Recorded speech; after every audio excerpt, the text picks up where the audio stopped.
Introduction तो दे ही दिया है भाईजान ने। थोड़ा सा अपना फैमिली बैकग्राउंड बताऊंगी आपको कि मैं कौन से बैकग्राउंड से आती हूँ। वो इसलिए बताऊंगी कि जिस तरह से मैं जॉब करती हूँ तो आप कनेक्ट कर पाएंगे कि आप कैसे बैकग्राउंड से आते हैं, तो आप अपने प्रोफेशनल लाइफ में भी उसको अपने पारिवारिक जो आपकी पेरेंट्स ने आपको शिक्षा दी है उसको आप कैसे तालमेल बना के रखते हैं। मेरे वालिद साहब 15 या 14 साल की उम्र में घर से भाग के आर्मी में भर्ती हो गए थे। दादाजी खेती बाड़ी करवाते थे, वो बोले मुझे खेती नहीं करनी है और मुझे कुछ बनना है, तो भागे भर्ती हो गए। शादी हो चुकी थी, मम्मी को छोड़ के पीछे, बोले जब नौकरी लग जाएगी तब अकेले जाऊंगा। भर्ती हो गए, घुड़सवारी सीखी, बहुत अच्छे राइडर थे, राइडर हैं अभी भी हैं मेरे वाले साहब, अल्लाह उन्हें सलामत रखे। 61 कैवलरी में थे। वहाँ पे जब वो गए, सेटल हुए, फिर एक मेरी बड़ी बहन हुई, फिर मैं, मेरे 2 भाई हैं, तो हम 4 भाई बहन हैं। मेरे वालिद साहब ने एक चीज़ सीखी आर्मी में कि पढ़ाई की अहमियत क्या होती है। उन्होंने कहा कि मुझे अपने बच्चों को, अपने परिवार को और कुछ दूँ ना दूँ, मैं तालीम ज़रूर दूंगा। और वो तालीम उन्होंने हमें सबको दी। मैंने अपनी ज़िंदगी में पापा की ज़िंदगी में इतने उतार चढ़ाव देखे हैं कि एक टाइम पे इतनी गरीबी थी हमारे पास। जब मुझे याद है 6ठी क्लास में थी, तो मेरा जन्मदिन था, मुझे आज भी वो दिन भूलता नहीं है। मैंने कहा पापा मेरा बर्थडे है, क्लास में चॉकलेट वगैरह देने का वो होता था रिवाज, बच्चे देते थे। तो उनकी आंखों में आंसू आ गए, बोले बेटा मेरे पास अभी पैसे नहीं है, अगले साल तुम्हारा जन्मदिन अच्छे से मनाएंगे। पैदल स्कूल जाती थी, पैदल सामने स्कूल था, पैदल से जाती थी, कोई ज़्यादा फीस नहीं थी। ईमानदारी की बात बताऊँ तो लगता था मुझे कि मैं 9वीं तक पढ़ूंगी, 9वीं के बाद मेरी शादी हो जाएगी। क्योंकि हमारे यहाँ, मैं राजस्थान से हूँ, तो हमारे यहाँ पे उस टाइम पे 13, 14, 15 साल की उम्र में शादी हो जाती थी। 9वीं पास हो गई, 10वीं में अगर पास नहीं होगी 10वीं भी पास हो गई। 11th में आके मैं थोड़ा फिर पढ़ाई के लिए सीरियस हुई, फिर अच्छा किया, टॉप किया, स्कूल में टॉप किया, फिर पापा ने हॉस्टल में कराया, वहाँ अच्छा किया, कॉलेज में टॉप किया, यूनिवर्सिटी में टॉप किया। तो पापा को उम्मीद बनी कि मेरी बेटी पढ़ाई में अच्छी है, मेरा भाई भी पढ़ाई में अच्छा था।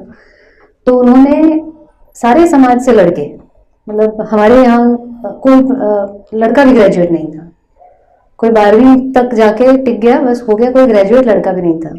मम्मी ने कहा इतना पढ़ोगे इसके लिए लड़का कौन मिलेगा, शादी कहाँ करोगे।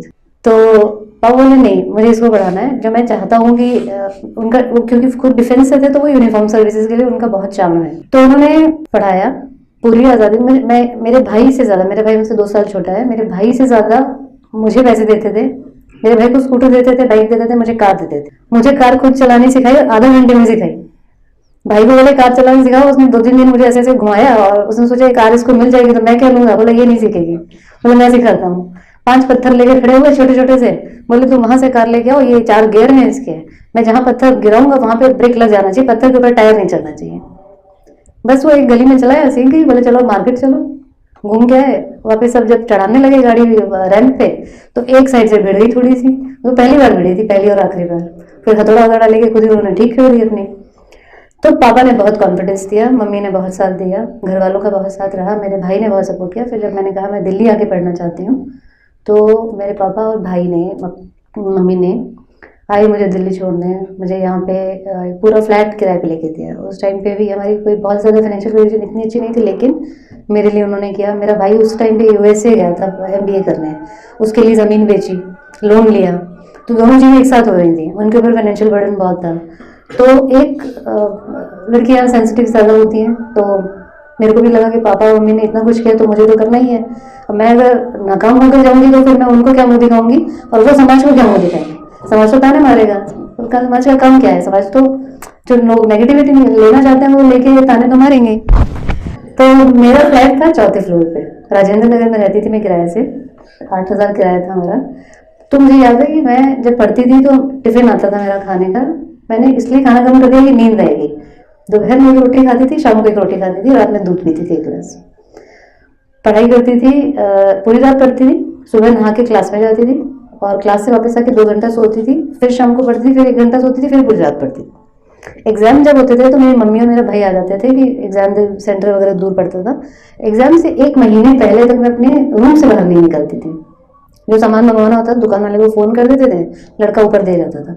मेरी कार बाहर खड़ी होती थी, दिल्ली में पार्किंग की बड़ी प्रॉब्लम है, तो मैं उनको बोलती थी कि आप आ रहे हो तो मैंने महीने भर से कार नहीं चेक की, पता नहीं चोरी हो के देख लीजिएगा, आते हुए चेक करके आइएगा।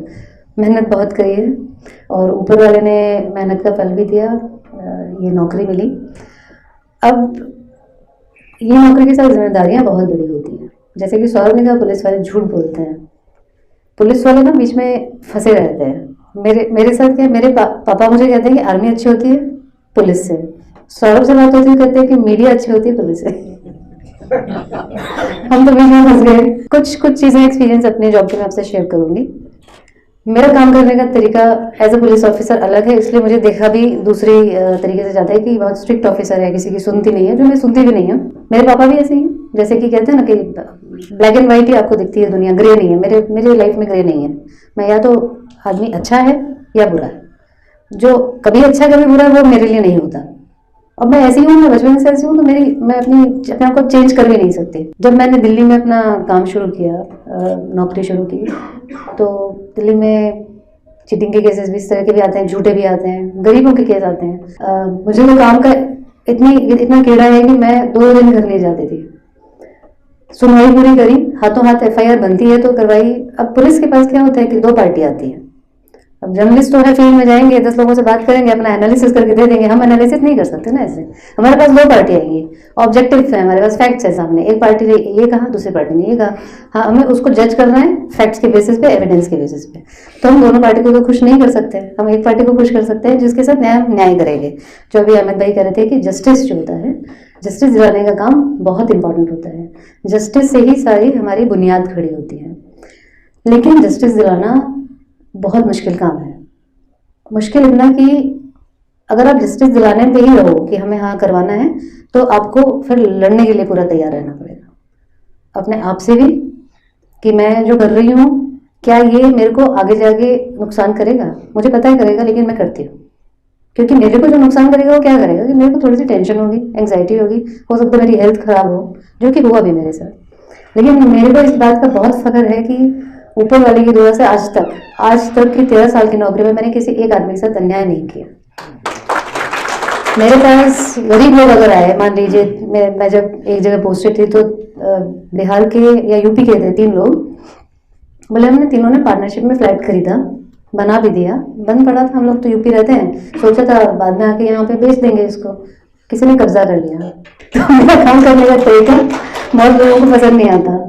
तो किसी के साथ अन्याय नहीं किया, ये मुझे इस चीज़ का बहुत सुकून है। हाँ, जब आप ये सोच लेते हो कि मेरे को लालच नहीं है किसी चीज़ का, मुझे ना पोस्टिंग का लालच है ना पैसे का लालच है, तो सिस्टम से आप बाहर होकर भी मैंने नाम कमाया है, मेरा नाम है, मुझे उसी से सुकून मिलता है। मेरे हस्बैंड हैं, वो भी पुलिस में है, उनको पहले शुरू में लगता था कि ये जिस तरीके से काम करती है तो हम दोनों ही पुलिस में हैं, तो कहीं दोनों को नुकसान ना हो। लेकिन अब वो भी इस चीज़ को मानने लगी, नहीं नहीं, बात तो ठीक है कि आजकल जो सिस्टम चल रहा है, अब जो हुआ है पिछले कुछ सालों से, नौकरी अपने दम पे करनी चाहिए, अपने टर्म्स पे करनी चाहिए। आप जी हुजूरी करके नौकरी नहीं, मैं तो नहीं कर सकती। मैं अभी यही डिस्कस कर रही थी, मैंने इनसे पीर साहब से कहा, मैंने कहा मैं अपने दम पे करना चाहूँ तो वही मेरे से होता है, मेरे से जी हुजूरी नहीं होती और होगी भी नहीं कभी।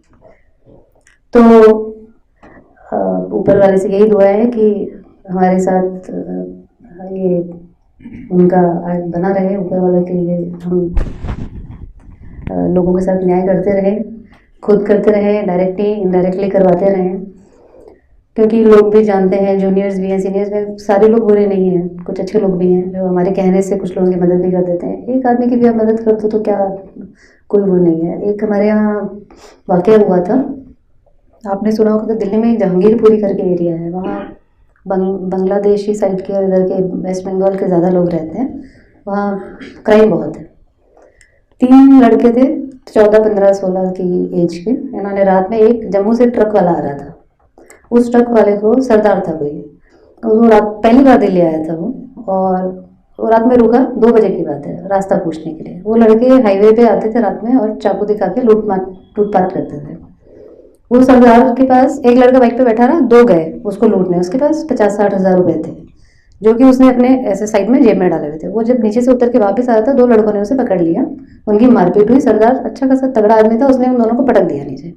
तीसरे ने सोचा कि अब ये पुलिस आ जाएगी, कॉल हो जाएगी। तीसरा आया, उसके पास चाकू था, उसने उसके चाकू मारे तो एक जांघ में उसके ऐसी जगह चाकू लगा कि उसकी मेन नस कट गई। ओवर ब्लीडिंग से सरदार की डेथ हो गई। कॉल आई रात में, हम लोग, मैं पहुंची वहाँ 3 साढ़े 3 के आसपास, जनवरी की बात है। बहुत सर्दी का टाइम था।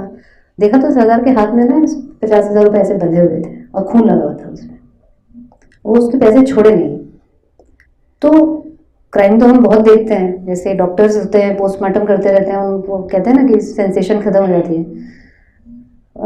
ऊपर वाले की दुआ से मेरी सेंसेशन है अभी मेरे अंदर, मेरा ज़मीर जिंदा है।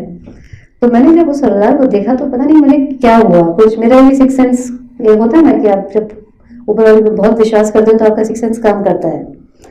मुझे लगा कि मुझे इसके परिवार का पता करना चाहिए, जम्मू का रहने वाला है, हम यहाँ डेड बॉडी तो कुछ नहीं करेंगे, वेट करेंगे। मैंने कहीं से पता करवा के, क्योंकि उसका हेल्पर भी नहीं था, वो अकेला था, ट्रक से नंबर निकलवा के, जम्मू से मेरे बैचमेट से बात करके इधर उधर से उसका घर का पता करवाया। उसके बाद मैंने उसकी बेटी से बात की। उसके 3 बच्चे थे, एक 9th में पढ़ती थी, एक 6th में, और एक बेटा था जो 1st में था। मैंने कहा, मैंने से जब 1 महीना बाद बात की, मैंने कहा तुम्हारे घर का खर्चा कितना होता है? तो बोली अभी तो हमारे पास कुछ नहीं है। मैंने कहा नहीं, वैसे कितना होता है? बोली हमारी पढ़ाई का 3,000। तो मैंने कहा और बाकी घर का खर्चा, राशन पानी? बोली अभी तो घर रिश्तेदार वगैरह हेल्प कर रहे हैं। मैंने अपना एक अलग खाता बनवाया, उसमें 1.5-2 लाख रुपए डलवाए जो मेरी तनख्वाह की सेविंग में से तो शिफ्ट किए, और उस लड़की को मैं उसका अकाउंट नंबर लेके 5,000 रुपये महीने के देने लगी, जो मैं आज भी देती हूँ। और बड़ी यही चीज़ है जो मुझे सुकून देती है।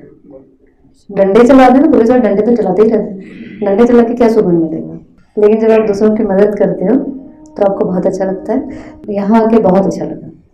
आज सुबह जब आपसे बात हो रही थी, अपने आप आंखों से आंसू निकलने लगे। ऊपर वाले की रहमत है। मैं तो बस इतना ही कहूँगी। आपका बहुत बहुत शुक्रिया।